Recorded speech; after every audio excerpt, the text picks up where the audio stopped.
Дорогі наші чемпіони, наші призери, ветерани, ветеранки, дорогі наші нескорені. Це найголовніше.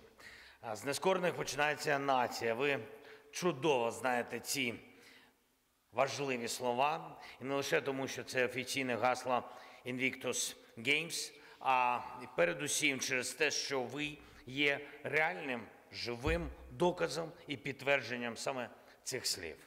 А ви доводили це багато разів у Канаді, Австралії, Нідерландах, в Німеччині, всюди, де проходили ігри нескорених за участі нашої української національної збірної. Ви доводите це в Україні.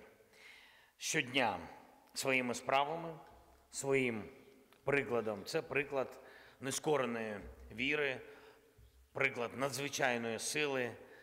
На війні це була сила вашої мужності, доблесті. Зараз це сила вашої волі,